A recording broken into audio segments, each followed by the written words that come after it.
Good afternoon, Jeff from Russ Rockefeller Garage. So this is a final update on the mechanical for today.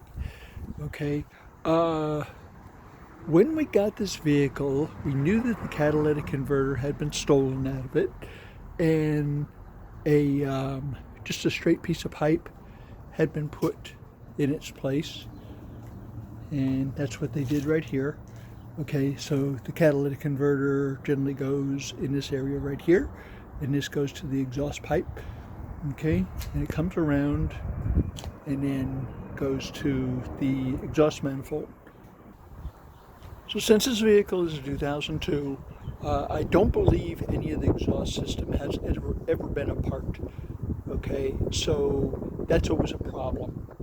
Okay, so we had this under the vehicle, and this is the flange that goes to the muffler. We're going to save the muffler and tailpipe. There's nothing wrong with that.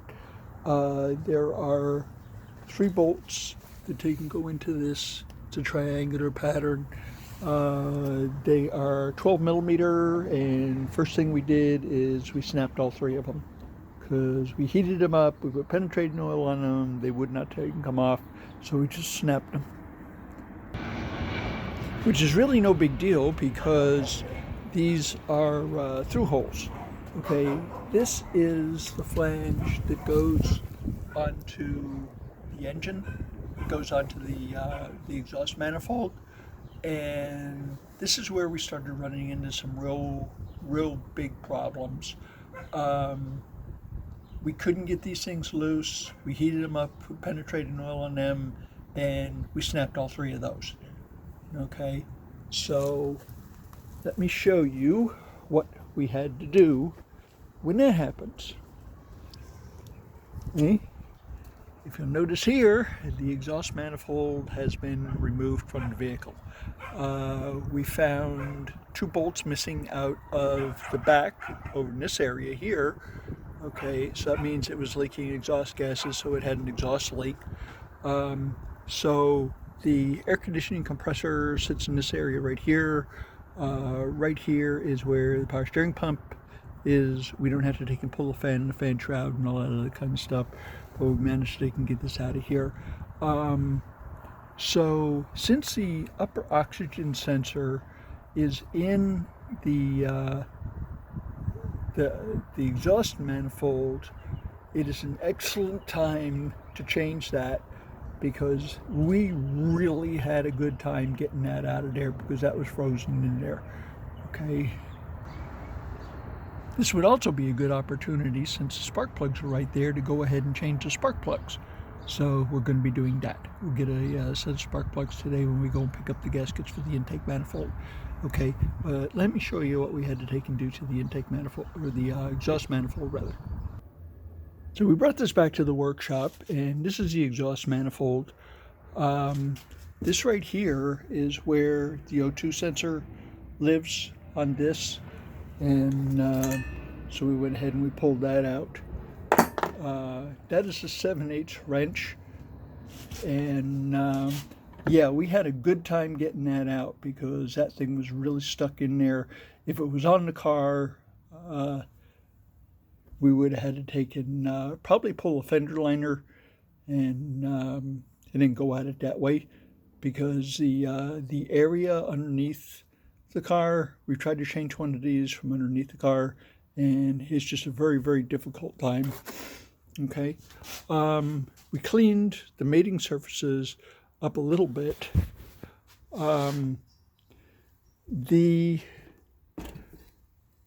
vehicle has a heat shield on it, which sits just like this, and we broke one of these bolts right here. Okay, it's a 10 millimeter. So we went ahead and we found a drill that was the tap size, and we tried it in the other 2. Okay, and then we just center punch that and drill it down. You only got to go down about 1/2 inch. Okay, and then we went ahead and tapped that M6 by 1. Okay, that's what the thread is for that. Okay, there was a bolt broke in each one of these. These are M10 by 1.5, and we just taken and picked a drill that was a tap drill for this one, center punched them, drilled them through, we step drilled them, and then we ran an M10 1.5 tap through here.